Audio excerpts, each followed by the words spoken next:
3月林园科技伫高雄小港的锂电池工厂，14透早熊熊爆炸，4家拢是烟，有12名员工含3名警消人员受伤。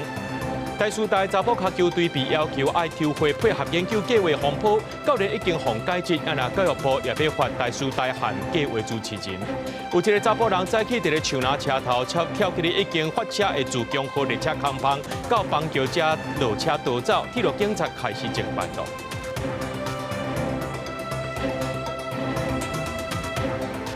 各位观众朋友，大家好，欢迎收看7月14AM 新闻，我是嘉豪。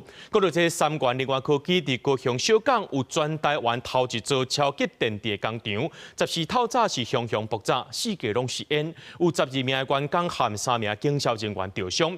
也因为这内面可能是锂电池，火是真恶拍花。这消防局和环保局拢有伫咧现场监控泉水降温。市政府也烦恼讲会出现有毒的气体，针对这小港附近7个里发出警告，提醒民众门窗就要关好吧，先莫出门。一大阵警消人员来到会场，拄穿好装备要救水线，现场线熊熊传出爆炸，瞬间乌烟火青升过来，大家赶紧向外靠藏。小港区这间电池工厂14透早5点外传出爆炸大火，消防局随出动46车91人前往拍火，员工伫第一时间拢顺利走出来，无人受困。过程中拢总有12个员工甲3名警消人员送病院，加在拢是轻伤。员工讲因拢是大夜班的，唔知影火是安怎烧起来的，不过有听到爆炸声音，就有一些擦挫伤。这个前面有做一些，前面有一些小爆炸吧。电池其实说这个安全性上面的话是蛮危险的，所以说希望相关单位能够彻底的调查，然后杜绝以后发生相关的事情。因为火烧的是锂电池的新品区，消防局派出机器人伫火场泉水降温，环保局也派人伫周边侦测空气品质，虽望厂外检测拢无超标，不过早起厂内部分也是有测到氢氟酸，佮加上火烧的乌烟已经影响到小港7个里的空气品质。市府也发消息通知民众，爱关门窗，暂时唔通出去外口，因为惊锂电池会阁烧起来。目前消防局也持续伫现场泉水监控当中。县长跟周界都没有检测出相关有毒性化学物质。那你用检资管在现场去检测，也是没有检测相关的氢氟酸或其他相关的物质。虽然火打熄了之后，它因为这个元素的关系，还会在不断的在复燃，所以这是它最困难的地方。但是基本上都是用水，出水线把它降温，然后让它的热能挥发完之后，那就可以火势就可以熄灭掉。受伤的15个人中，有13人已经出院，市长陈其迈强调，伫咧找出导火原因进前，会要求业者相关的锂电池制停全部停工，后续也会用上严格标准来追究相关责任。对此，3元林园科技回应，会配合市府相关单位调查，针对意外造成地方的不安，因也感觉真失礼。记者郭家祖、赵阳高永昌报道。讲到这风台过后，嘉南地区灾情严重，内政部伫今仔日就派1350名替代役去到分嘉南救灾。咱若无电通用的部分呢，到今下晡5点，也佫有4000多户无电通用。另外，屏东今仔日要技校含这技校的特殊人员，自发性去到台南北河替弱势民众修理厝袂定。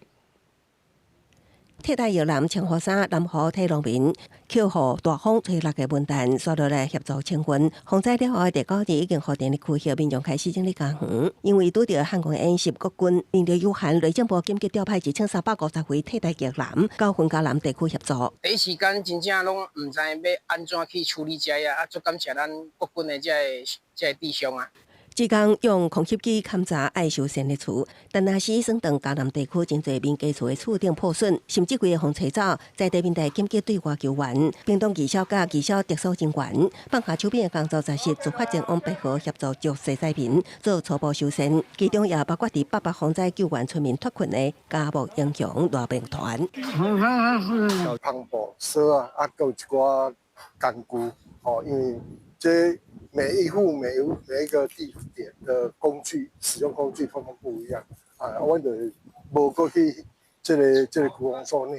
强风吹动超过3000支的电火条啊，嘉南地区要停电户数达到67万多户，真侪台电也是协力抢修人员。虽然出来也受灾，又愿伫第一时间去灾区抢修。每日透早出门，报名才转去。囡仔思念1礼拜无看到爸爸，太太带囡仔就到抢修的现场探班。早上起来都说妈妈爸爸嘞啊，爸爸有回来吗？然后我就问我老公在哪里。就看一下定位之后，发现没有很远，因为我不会开车，我就骑摩托车就骑去找他。很感动，然后觉得很好笑，好气又好笑。只是想说，就真的因为回去的时候都已经凌晨了啦。维修人员坐高空作业车升空维修电缆，看到灾区发电的成就感，互维修人员袂记哩辛苦，继续伫大地头骹也是大雨中工作。家己嘴上有点加体谅台电人员的辛苦，大公哥提供免费饮料。上个礼拜五，我遇到很多台电来买饮料聊天之后，我才有这个想法，然后持续到7月15号啊。如果还有需要的话，我也是会持续。一直到10时下昼为止，嘉南地区游玩有4000多户还未复电。那台电人员继续正伫灾区抢修受灾户，陆续开始整理工园。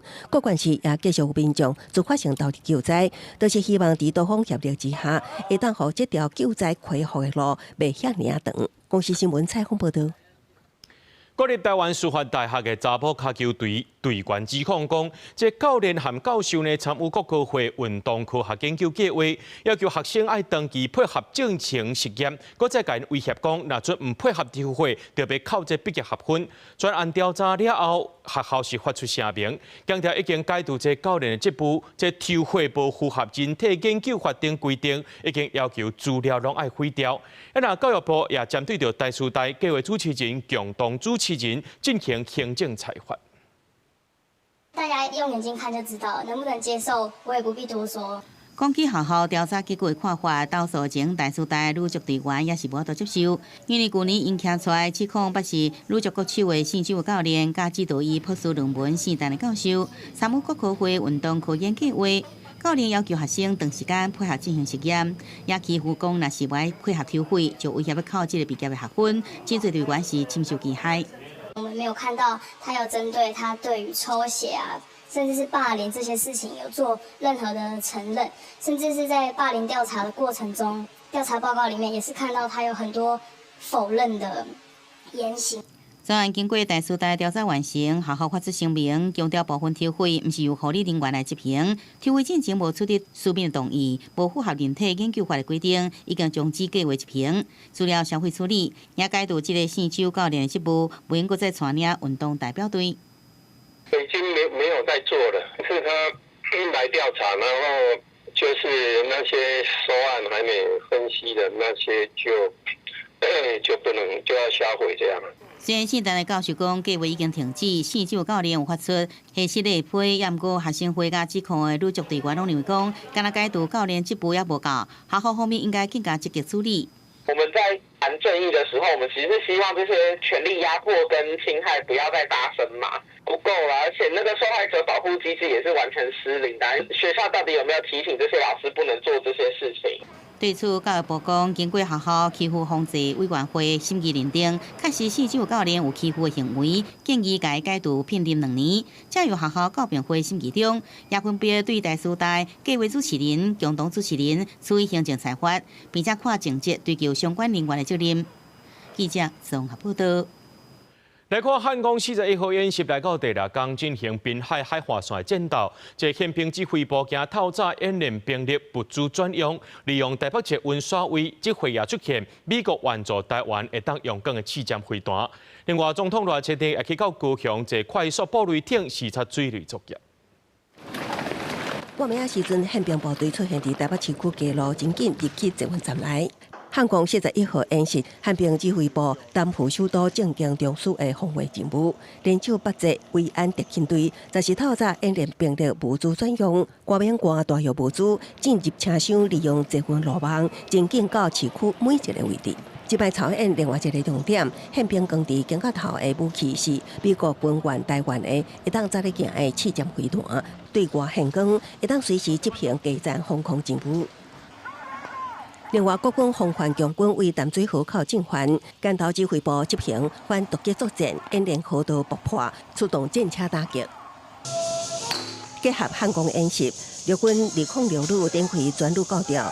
後備部隊用火力支援前線作戰的雙臂部隊。漢光41號演習已經來到了濱海暨灘岸戰鬥階段呢，而陸軍的2登陸旅炮兵營模擬共軍這個登陸了北部地區之後呢，出動了1動5榴炮支援前線作戰。我這次也是第一次經歷14天，加上演習期間的教召，所以這一次的训练规模会比以往的来的有些复杂。临兵中弹之后，要知道说自己怎么去做包扎，以及临兵怎么去做掩护，然后这样保存战时最高的兵力。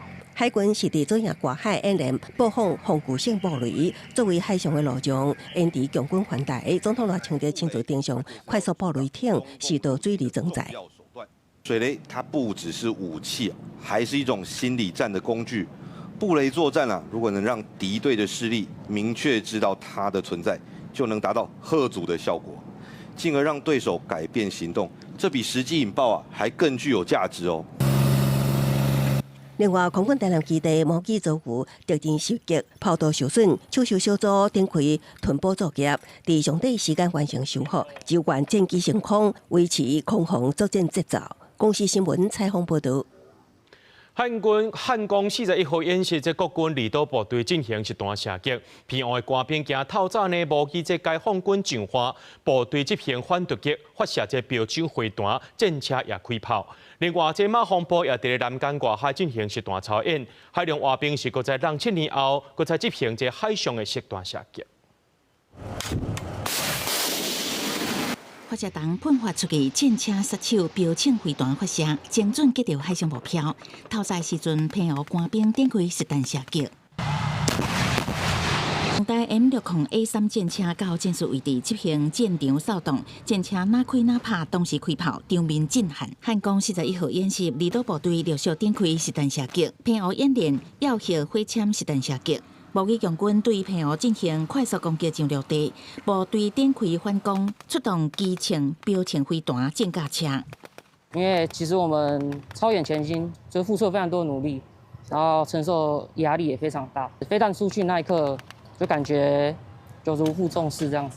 那从部队人员的训练、装备的建立，目前7月份的耀义火箭实弹射击，那整个过程中均按照我们防卫部既有的想定以及规划来实施。另外，针对中共想要用机器船无人机伫无明海地区扰乱，发起夺岛行动，马航部快速展开反夺岛任务，伫马祖南竿外海进行实弹射击，枪炮声震撼规个马祖海峡。海洋水鬼兵将近7年，搁再执行海上实弹射击，反制敌人攻击，严正部队接近欢迎。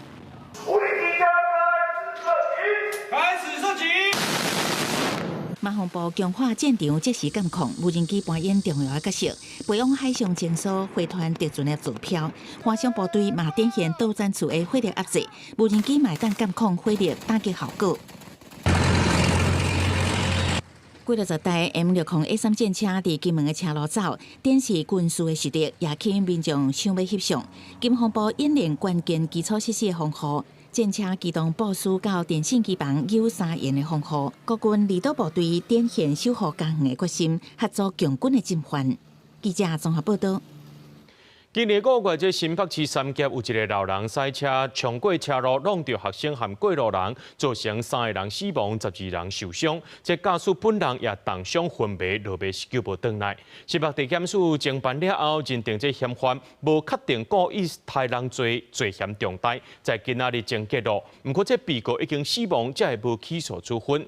检方调查认定这驾驶的轿车无问题，也去推算事故发生的时阵，这时速有冲到104公里，撞落去了后也拢无打动，表示迄当时知影会发生严重事故，煞久才会发生，认定伊有无确定故意杀人罪嫌。另外，为着要确保这受害者的求偿权益，5月底时阵，这环保协会已经协助被害者和家属对嫌犯的财产申请假扣押核准。为了要防止这假车牌，立法院伫5月通过着《道路交通管理处罚条例》第12条修正案，这轿车变做用假车牌者，罚金9万到7万之。交通部本地伫咧7月15要来施行，不过14中昼发出声明，讲这法规的细节还佫爱检视。另外，这公路监理财法资讯系统调整和测试需要佫较侪时间，这施行的时间会另外佫再公布。2024年假造车牌案件大增到1271件，立法院今年5月修正《道路交通处罚条例》，要用动法来处置。汽车假造变造也佫有骗领车牌者，罚款提悬到72000块。头一摆变化，飞车主驾驶年36000块。另外，号牌违规像是吊扣期间赛车、号牌违失无补发、经过记法，以外无改善等，拢比照危险驾驶罚36000块。另外，无同的状况，有车辆没收，移地保管样态，新制原有定7月15日实施，确定延后。执法的条文内容就是在确认之外，那其实最主要就是在实务作业面部分，我们有在整个重新盘点过一次。交通部说明，修正罚款分类较多，而且另外有累犯无同计算的规定，也有增加多项车辆异地保管规定。公路监理裁罚资讯系统调整7次，也有相关车辆异地保管执法准备以及教育训练，拢比有期需要较侪时间。完成准备了后，会随实施，时间未定。警政署讲，顶礼拜已经接到信息，不过因为照原定期程，已经完成现场执法教育训练。裁罚的基准跟施行细则方面，我们也密切的联系。交通部在修订完了之后，一定会第一时间告诉我们警政署，我们也会来通令各全国的警察机关。假车牌它只是一个表征而已，第二个原因很可能就涉及到不法更大的不法的一个行为，不法的利益跟不法的集团的这行动。假车牌正论做卖刀诈骗集团暗号工具，犯罪样态多元。虽然即阵实测网派平台输入客制化车牌已经找无，学者分析，即摆修法已经甲真侪违规样态改列出来，开始对现场的执法人员是考验，但法一定有阻止效果。不过假车牌背后的不法也是重点。记者综合报道。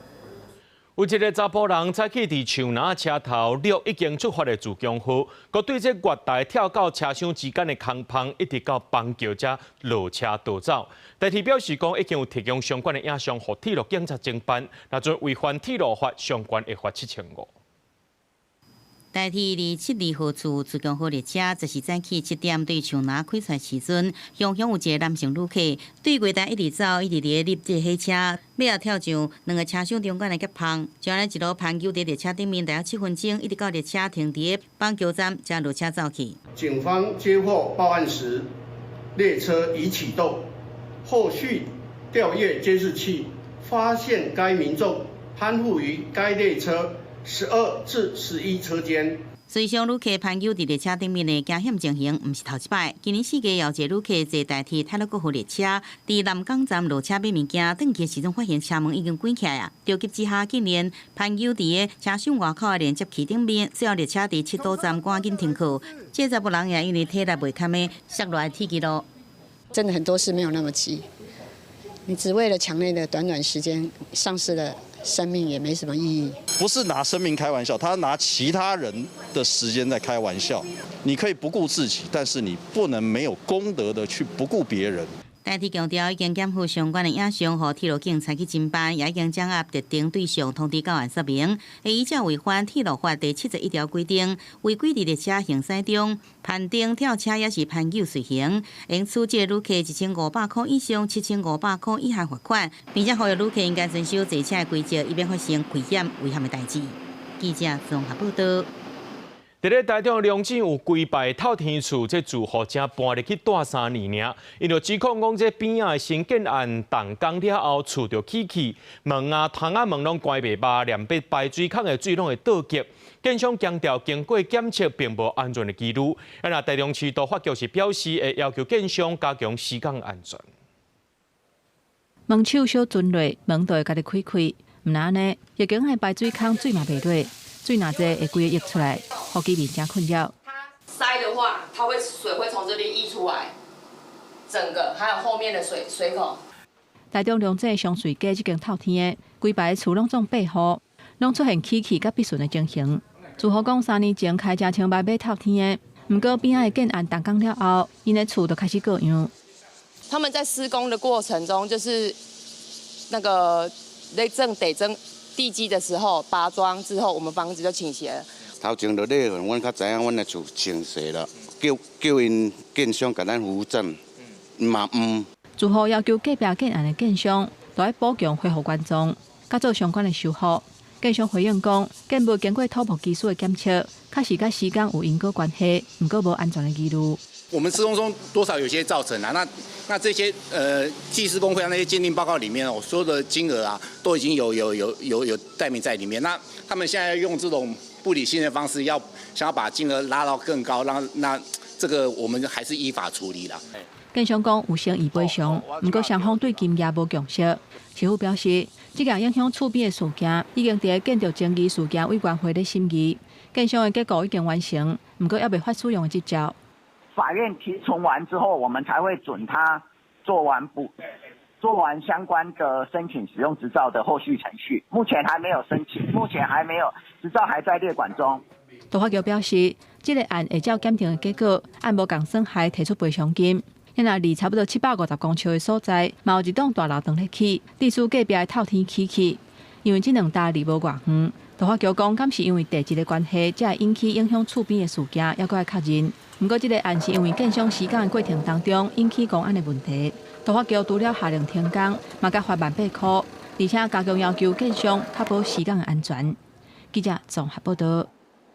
今日透早呢，这台北市大同区承德路2段赤峰街附近熊熊失电，计经有2400多户受影响，其中也包含着金华酒店。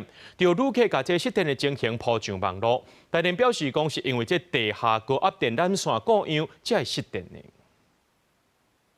金华酒店大停电，应该不是只有我们这一间吧？旅客甲手电啊开开，伫饭店的房间内底顺一连，14饭店过，住咧饭店煞熊规个暗面网。原来是停电啊！来电！后来电总算来啊！旅客想要先走去1楼避难，不过电梯内底显示的号码煞规个乱糟糟，互伊惊一跳。根据了解，这个旅客原底是要带伊头一届来台湾的外国亲情来住金华酒店，想要到煞拄到这个情形。金华在我们心中是一个很重要的一个地标，然后是以前的古王嘛，所以就是会觉得说就对他很有期待。聊天聊一聊，然后突然全黑。我们一开始会紧张说，怎么可能？就是台风天台北都没停电，然后突然间就是没事，然后还住5星饭店，然后停电，就真的就是有吓到，很害怕说是会发生什么事情。当然吓一跳啊！我以为出了什么问题，我就最怕鬼的。根据了解。毋若是金华酒店，代志发生伫咧14饭店过12点13分，为台北市大同区承德路2段赤峰街、南京西路甲中山区的天祥路等等迄块地啊，拢受到影响，拢总有2413户失电。金华甲老爷酒店拢有停电。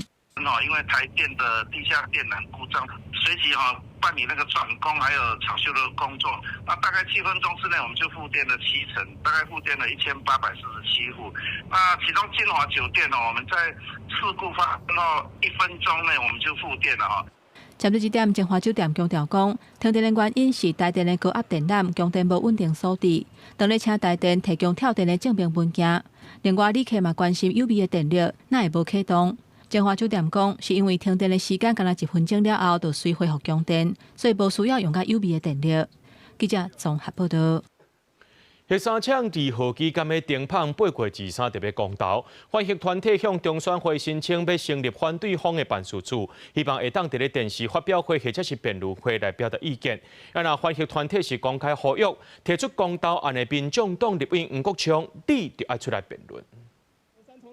反对核战重启，反对老旧核电厂继续服役。环保团体来到中选会头前发出诉求，因为8月23就是佛山厂重新启用公投的投票日。中选会表示，不论是同意还是反对公投，双方拢爱有才会来举办辩论会。提出公投案的民众党是由党团总调黄国昌来成立公投办事处，徛伫反对立场的环保团体暂时来交反核联署书，要来向中选会申请成立公投反对方的办事处。伊嘛要求中选会得赶紧审查，毋望伫咧辩论会顶头针对核能安全、核废料安全处理等等的问题来辩论。核电继续使用迄是足无公平，咱这世代无公平，咱区域无公平，咱族群也无公平。咱是爱先成立办事处，了摕到这文号了，咱才有法度来去推荐咱上电视辩论的人选。屏东佛山厂2号机则伫5月中停放，立法院5月20岁就三读通过重新启用的公投案。有律师就指出，佛山厂伫咧1978年起做40多年前的建物，面对地动内震的设计无够较全，除了建筑有安全的疑虑，佛山厂阁起伫咧断层带下底也有沼气，若是要重新启用，实在真危险。伊指出，即马国际拢真关注再生能源，核电能源已经毋是优先选项，呼吁台湾嘛要赶紧转型。咱有足多厂商，伊要啊物件卖到全世界去啊，全世界有真侪国家恁拢足重视迄气候的问题，所以咱感觉若是真正要做，应该是用再生能源。 过去佛山厂就捌发生过几若件的核案事件，其中核电厂历来上严重的二级核子事件，就是发生伫咧佛山厂。若是佛山厂要继续胖互当地民众甲环团是拢真烦恼。环团望公投会当透过电视发表会，还是辩论会，互双方的意见拢通互社会听到。记者卢尚珠、郑春友台北报道。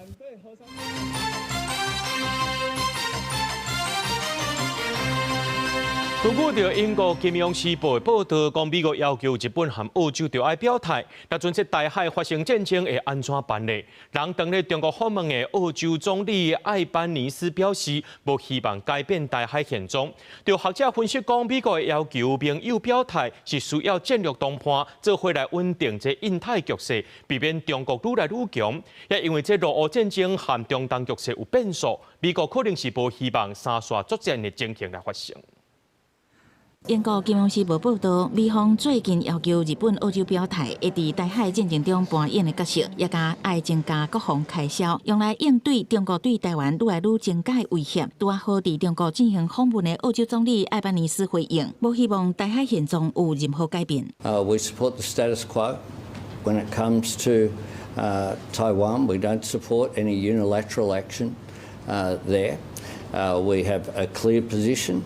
互中国制裁，美国国务卿卢比奥在伊伫东南亚国家协会外长会议场边，甲中国外长王毅会晤。不过外界关心王毅敢有警告美方，袂使互总统赖清德以过境签证经过美国。卢比奥回应，这毋是警告性质的会议，也强调无讲到台湾当日举行的汉光演习。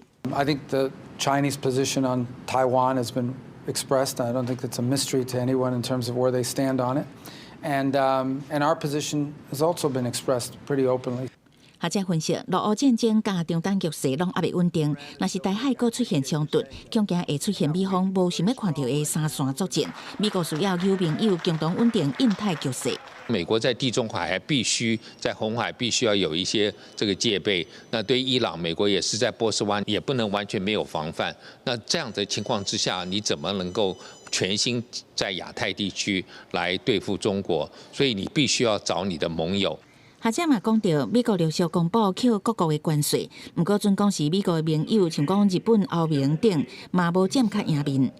虽然台美关系持续加深，不过嘛还阁伫咧磋商关税，到尾税率会如何，照川普的个性，也是真歹事先预测。记者综合报道。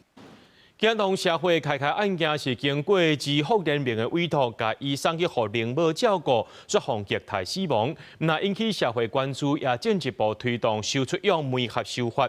这社家署伫7月初10公告新制度开始施行。社家署表示讲，未来出养评估换地方政府来做，那机构呢是以收养申请为主。那种违纪机构无伫咧期限内面改善，上当罚15万；那种违规情形较严重，会要求机构停办1年，甚至是取消这收养的许可证。新北市一个查甫囡仔开因为经过支付人民的委托，该送去互灵母照顾，却甲囡仔虐待死亡。这个案件嘛进一步促进修法。社家署伫7月初10公告修正《儿少收出养梅合服务者许可和管理办法》，新制已经开始实行，限制干那社福单位才通来做收出养的梅合机构。然后修法了后，出养评估是该由地方政府来做，目前全国拢总有8间合法的收出养梅合机构，机构嘛要成立审查小组来审查收养人的资格。梅合机构哈，它大概最主要的业务是做这个收养的这个服务，所以对于伊要做的迄个服务项目，爱讲较清楚安尼。那审查小组咱嘛是有规定，迄个人数都是爱上少爱是9个人。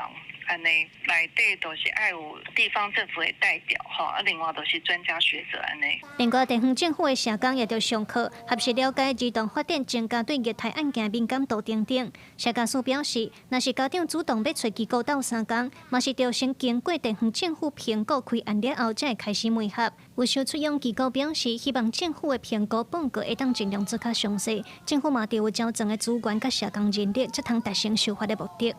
如果他们都可以很清楚知道这个出养的指标，是什么，然后出养。可能在这个过程中，我们需要注意到的是什么？那家庭它的资源盘点是不是有很完整的被盘点到，然后再转给我们，可以进一步的做后面的出养准备，比较不会是停在前面的调查阶段。社家属表示，若是业者违反管理办法，根据《儿少权益保障法》，由许可主管机关通知限期改善，若无改善，相当是罚则5万；也若情形较严重的，会要求机构停办相当1年。嘛会公布申请许可证的机构，也是人名甚至废除收出用业务的许可证。记者卢尚如、郑春友台北报道。伫高雄小港的参观人员发生火灾，专家就讲做李定地工厂，那种发生火灾是真恶拍花。伫自控制4年内，南韩着类似案例开6点钟才收煞。不过现有的消防法规针对李定地的存放，敢爱严格规范的，各界是看法不同。分推车又到2站楼管，对厂房大量喷水，工厂内拢是乌烟雾品，红烧甲乌麻麻。高雄李定地工厂火警为透早5点消防人员接到报案开始，经过8点钟，火势才互控制。木头烧起来，你给它洒水，洒完水它是不是降温了？达到它的这个燃点以下，那个木头的火是不是就熄掉？锂电池不太一样，锂电池它只要烧起来会一直反应，反应到它所有的可燃物全部都不见了。李定地火灾歹拍花，若拄到外部冷却、小度等因素，才会引起热失控。内部化合物一反应失控，就可能造成化学爆炸。即摆第2工厂导火状况更较歹处理。事实上，2024年，南韩就有放35000粒电池的仓库连环爆，烧6点钟才拍花。今年1月伫美国加州也有类似案例紧急疏散，达到1500人。随着电池需求日渐增加，国内对能源厂房的消防安全佮安怎监管？如果它的原料是公共卫生物品，它的位置构造设备的要求就会跟一般工厂有不一样的地方。那像这种制成成品的，譬如说像一般的电池或充电的电池，就不会是所谓公共卫生物品的范畴。消防署表示，目前针对锂电池制造原料中有较会小、较会复杂的物件，都符合各类场所消防安全设备设置标准第4篇严格规范。也毋过，若像锂电池商品存放，并不是较会小、较会复杂，只依照一般工厂规范。国内储能的设施啊等等这些东西，那我们认为一个很重要的就是法规那边要跟得上。那有一颗电池可能发生的一些问题，它就很容易就是曝光，就是因为它会造成一些连锁反应。也毋过，也有专家认为，锂电池平时属于稳定的物品，法令无可能以每种物品拢做规范。工厂平时徹底遵守消防規定，甲設置充足消防設施，保持防災意識更較重要。公視新聞採訪報道。國家衛生研究院和衛福部糖尿病院合作，這醫護人員身軀有掛哪個對撞器，會當知影講這醫護人員出入病房敢有洗手消毒，希望透過管控來減少病院內面的燒味，這是全球首創，也是大成用在台灣的新技術。2021年1月新冠疫情期間，衛福部糖尿病有一位醫生，敢若佇咧照顧確診的病人了，無做好手的衛生消毒，造成大規模院內感染。為了要強化相關的防治作為，糖尿病甲國家衛生研究院合作，開發全世界第一個透過物聯網 AI 監測系統，只要醫護人員掛一個藍牙對撞器，就讓知影醫護人員是毋是有做好洗手加消毒。我們擔心醫療人員會有一些惰性的一些問題表現，所以我們是要去實際的去偵測說，他的確去接觸到病人，他是不是有確實洗手？研究團隊講，藍牙對撞器是一種被動式嘅監測技術，會讓啲醫護人員入去監護病房了，是毋是有確實嘅洗手？罔過病人或者是病人周邊嘅環境了，是毋是有遵守規定，單洗手或者是淡洗手了，才離開病房。所有資料攏是網絡傳到雲端資料庫分析。研究證實，醫護人員洗手的行為準確率有72%。比較挑戰的就是說，不可以透過鏡頭、影像的方式來做一個監控。那在加護病房裡面也有很多其他很嚴格的這些醫療器材的設備，所以我們在做這個系統的設計的時候，確實遇到很多的挑戰。研究團隊強調，這項創新的醫學工程監測的過程，攏無用到攝影機監控，也無侵害隱私的疑慮。若是當協助醫療院所管理醫護人員手部的衛生，會當降低病人院內感染，也個提高病人治療好勢加存活的比率。以後將會技術轉移，擴大推展智慧醫療照顧發展。公視新聞綜合報道。南投市有一搭建地，自2023年3月时阵，伫咧屋所发现着遗址。不过，这南投县政府认定无文化资格，无这文字资格，最后这搭已经变做是人家厝遗址也消失去啊。这监察院调查了后，认为这南投县文化局有重大违失，文化部的文字局也无去查，对这南投县文化局和文字局拢提出纠正。文书学者提当时抢救回来，烫流碎片，对着我多家吴文窟窑遗址漏掉咧，感觉是真懊恼。没办法找到一个标准的唐肉的一个形状啊，都没有啊。那我们要怎么去对历史一个交代？根据相关的资料显示，南投窑开设伫清朝嘉庆年间，道光年间设三窑，地点伫咧南投市的吴文窟一带。2023年3月，建商要开发时，发现敢若是遗址所在。当时担任南投县文字委员的文史专家杨志忠讲，当时就表达爱保留，也阁无互文化局采纳。其实3个委员都有到现场看，也知道说现场其实都有满地都是的啦。可是局长当初不晓得为什么他居然就下了一个指导方向以往，就是说，哎，这个就施工监看就可以了。文化局后续决定暂停考古遗址，并且采取时间来监看。伫今年10月开始进行，现场应该由有专业考古背景的人员来进行实地观察甲记录。若是有挖到遗失的文物，就应该停工初步来调查。不过建商却是以大型的怪手落去挖。文化局讲，这所在经过改建，开挖过程发现的拢是破弃、残缺不全的这粗灰鸦片，所以讲尊重现场的评估。文字委员他们既然认为说，未达到那个要件，做成这样决议。就算我们文化局，我们也无权去跟他讲说啊，不行，这个一定要如何如何，这样等于是推翻了文字委员他们的决议啊。有委员就是决议施工监看嘛，但他们却没有依法将这个施工监看的结论送审议会进行审议。为职员至今已经起几啊排透天厝，现场也放真侪太路建材。监察院讲，南投县文化局现开始家己推断无具特殊性。忽视出土为无所稳重的文字价值，而且无做成调查报告，送审议委员会审议，就决议采行时间监看的做法，并且无符合规定。了后，以时间监看为名，实际上是甲乌起来，造成全部拢乌歹去，属重大违失。文化部文字局也疏忽无查到，造成产生一连串疏失，所以讲对县府甲文字局拢提出纠正。记者综合报道。宜兰南洋大桥的改建案今日开说明会，那边的旧桥呢，文字身份已经被取消，将有可能就会拆掉。不过这附近呢是水鸟保护区和南洋溪口的湿地，对国民团体呼吁唔通拆，希望用其他工程来解决这下水的问题。宜兰的南洋大桥是连接溪北甲溪南重要的交通要道，车流量真大。因为这条桥真旧啊，水路通过面积无够，有安全的疑虑。地方争取要改建，工程由公路局规划发包，初步估计要30亿，工期差不多4年，已经进入综合规划阶段。综合规划的阶段呢，我们必须要依照法规来进行所谓的一个生态检核。公路局伫个二吉社区举办南洋大桥改建工程生态检核地形的说明会，工法按算采用先改建一半的桥，再搁改建另外一半。保留施工的时阵，汽机车还可会当通行。不过参加会议的公民团体有无共看法？桥面体悬等等有几啊种无共款的做法，会当互伊会当符合目前的这种法规所以其实毋是敢若有拆掉，也是讲改建这种的做法。若要改建这条桥，就会影响到边啊原底有历史建筑身份的南洋铁公路桥。这条旧桥去用废止文字的身份了后，恐惊会去用拆掉。文化界发起抢救的行动，提出行政救济，希望保留这条旧桥。所以我建议说，能不能寻求其他的方法，例如说，目前高滩地是不是能还地于河？因为这个工程伫咧南洋溪口水鸟保护区甲南地附近，有公民团体烦恼讲，若向施工改建这条桥，可能会破坏当地河川的生态。建议会当甲溪埔顶悬的农作物刷走，就会当解决水路面积无够的问题。公路局表示，相关的意见拢会纳入综合规划参考。若旧南洋铁公路桥是要保存还是要废掉，拢有工法会当解决，袂影响工程设计进度。记者综合报道。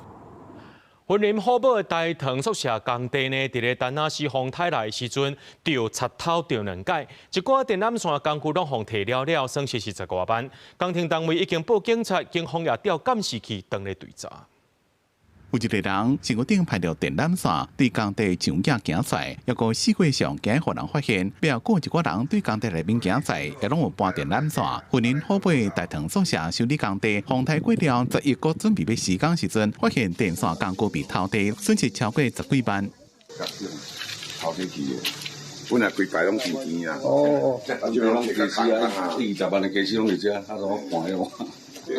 所以因拢知影才有坑故意。较早捌去买做，才会知影。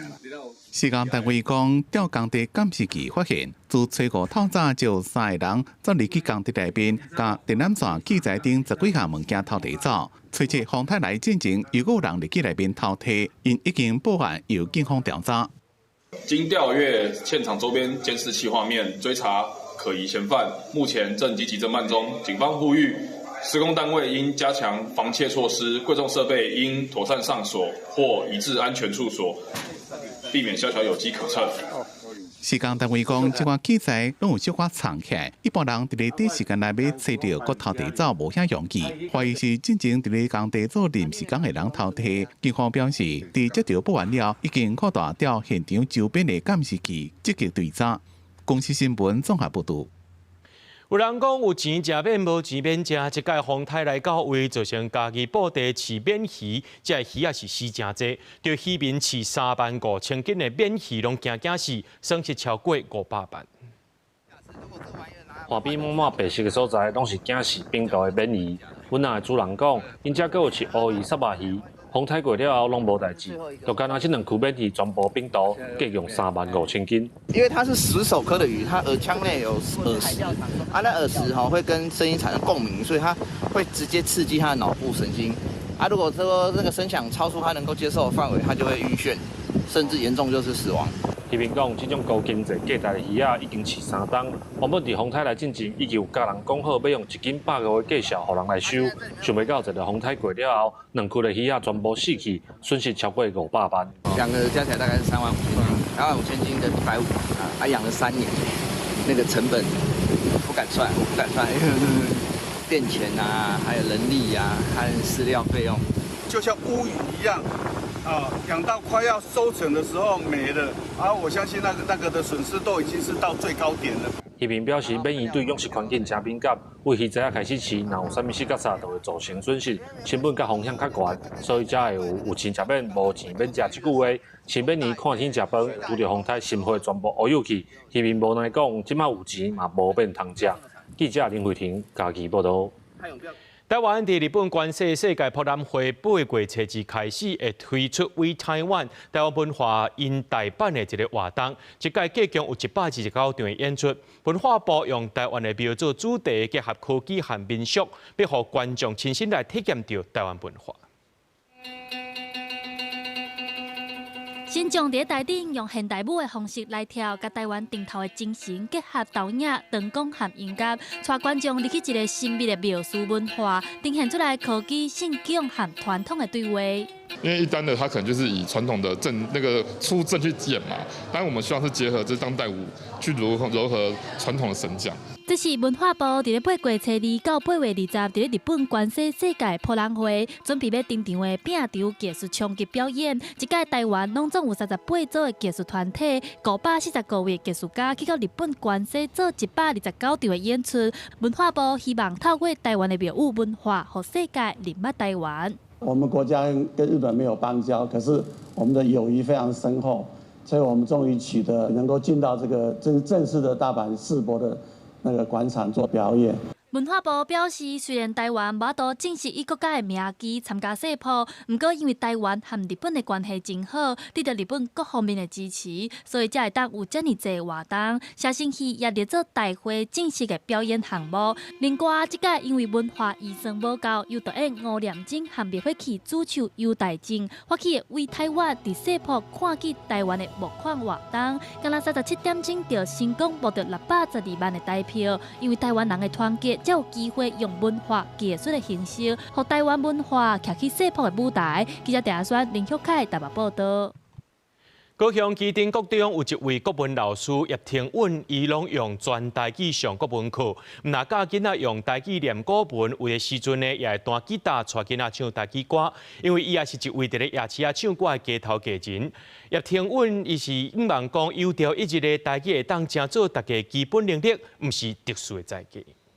前为止啦就全台湾咧看介生伫国中阶段，可能拄啊有法度用台语来教国文啦吼。用上练登的台语讲出上自信的话。80年厝的叶丁允，即阵伫基丁国中教国文，将一篇一篇的古文教囡仔用台语读出来，是伊的本领，也是伊的骄傲。伊自9年前就开始全台语上国文课。伊讲，因为细汉时老师捌讲过，台语是汉语的古音，咱的同时都会当用台语读，但是老师却念不出来。这件代志就成做伊教册了后的一个使命。会得做的，毋是教台语这件代志，是用台语教因各种的知识。所以讲教台语就毋是干那台语老师，应该是所有的人的工课。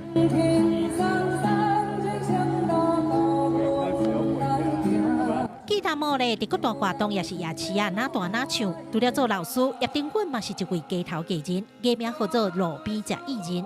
有时阵伊上课嘛用唱歌的方式，带囡仔学唱台语歌，用上轻松的方式去向囡仔学讲台语。咱有对着流行的物件啦吼，安尼会当介好引起囡仔的动机。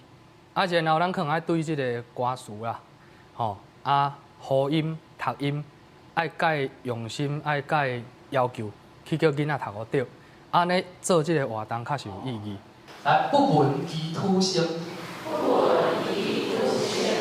最近接受高雄市立图书馆邀请办讲座，叶丁允甲观众一字一句用台语读无难诗。叶丁允希望有一天台语会当成做大家的基本能力，好讲台语这件代志，就亲像伫路边食一碗薏仁汤，遐尔轻松简单。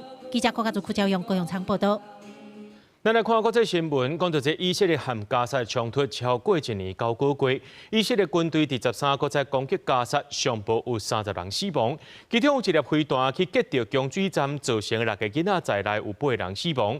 以色列也承认讲是失误，造成百姓伤亡，当咧协调停战的美国总统川，希望后礼拜呢就会当解决停战的问题。查甫人抱囡仔赶紧走向病院去，也有不少人是负受伤的囡仔行向病院。以色列13个再对加沙发动袭击，看到人讲有一只无人机对努瑟拉塔纳民营的供水站发射飞弹，造成当时30多名正伫排队提水难民，有8人死亡，其中有6个人是囡仔。في تمام الساعة 9 صباحا تفاجأنا بقدوم العديد من الحالات إثر استهداف صاروخ لتجمع حول نقطة مياه. كانت الإصابات غالبيتها من الأطفال والنساء. تعاملنا مع 17 حالة منهم 7 أطفال. 以色列军方事后承认，原本飞弹攻击的目标是一个武装分子，却是发生技术性的问题，造成飞弹攻击的地点离目标近10公尺，遗憾造成无辜民众伤亡，已经启动调查这飞弹失误的原因。另外，加沙中部也有主题大楼遭到以军的攻击，造成至少19人死亡。以哈冲突也让各国民间发起支持巴勒斯坦活动，不过英国却是把支持巴勒斯坦的组织“巴勒斯坦行动”列作恐怖组织。引发支持者伫当地12集合伫伦敦市中心示威来抗议，至少有42人因此互抓起来。原来以色列民众13日集合伫耶路撒冷的总理官舍进前，呼吁政府赶紧达成释放人质的协议，希望是一摆释放全部人质，不是分配来释放，并且结束这战争。אנחנו לא מוכנים שתסתפקו בחלק. אנחנו מבקשים הפעם את כולם. 这阵以哈双方伫美国总统川普的协调之下，针对美国提出的60天停火协议，包含分阶段释放人质，也佮以军提出加沙部分地区这条件，正伫进行协商。川普希望能伫下礼拜顺利解决停战的问题。对以哈冲突开始，加沙已经有超过58000人死亡，超过一半死者是妇女甲囡仔。原来过去24小时内底，死亡的人数又增加139人。公视新闻，陈思东编译。讲到罗西亚一直咧攻击乌克兰连病院、幼稚园也拢结惨落。这美国总统川普13表示讲，美国会提供爱国者飞弹予乌克兰，全部的费用呢是由这北约和欧盟来负担。川普除了伫咧美国时间14针对罗西亚发表重大声明以外，美国参议院下党派机关也打算要提出法案，加重对罗西亚的制裁。 无人机对地面目标发动攻击，甲规档处崩起。顶礼拜各当陆军出动无人机炸弹向准乌克兰各地，包括对首都基辅、西部城市甲东部顿巴斯地区进行密集攻击。美国总统川普协调陆俄停战无成功，对于普廷已经无耐心。13日伫马里兰州安德鲁斯联合基地向记者证实，美国要送爱国者飞弹援助乌克兰，费用由北约甲欧盟支付。 which they desperately need, because Putin really surprised a lot of people. He talks nice and then he bombs everybody in the evening.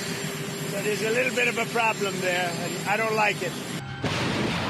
爱国者飞弹是现在是全球上先进的防御系统之一，会当用来对抗21世纪各种先进战机甲飞弹威胁。 川普是讲，伊还未决定援助乌克兰的爱国者系统数量，毋过除了爱国者，美国还阁会提供乌克兰其他精密的武器。Well, I'm going to have a meeting with the Secretary General who's coming in tomorrow, but we basically are going to send them various pieces of very sophisticated military, and they're going to pay us 100% for them. 除了武器援助乌克兰，各方嘛无用进行外交协商。美国已经派特使凯洛格去基辅展开上新的访问。另外，北约秘书长吕特也会伫美东时间14到华府进行2天的访问。吕特14早起10点会甲美国总统川普关门会谈，佮会见国务卿鲁比欧甲防长赫格塞斯。罗西亚方面也无伫赢，派外长拉夫洛夫四界走踪。伊13早访问北韩，得到金正恩承诺无条件支持对乌克兰 的行动，尾下伊阁赶往北京甲王毅会面。伫这同时，美国参议两党已经准备好透过加强制裁，对罗西亚施加重大打击。July is going to be the magic month for bone-crushing sanctions on Vladimir Putin. He better get ready. You can tell yesterday that the president's willing to change course, and this bill will give him significant leverage over China and India. 格兰姆礼拜伫 CBS 专访的时阵表示，因两日准备的国会法案会予川普权力对中国、印度、巴西这帮助罗西亚的国家扣5%的关税。佮表示，罗西亚侵略乌克兰转败时机已经到啊！这项法案也已经得到大部分参议员的支持。公司新闻安如梅编译。在观众朋友，做伙来看明仔载天气。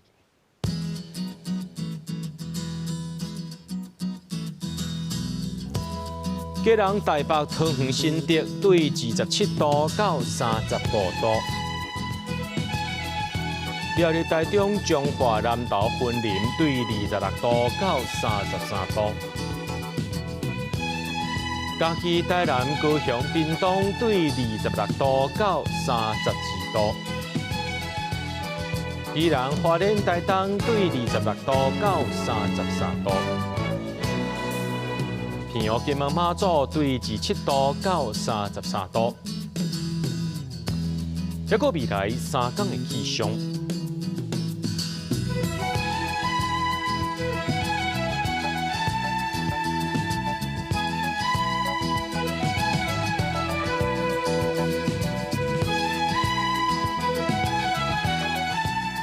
新闻最后，感谢各位观众朋友收看今日AM新闻，我是嘉豪，明仔暗时7点咱再相会。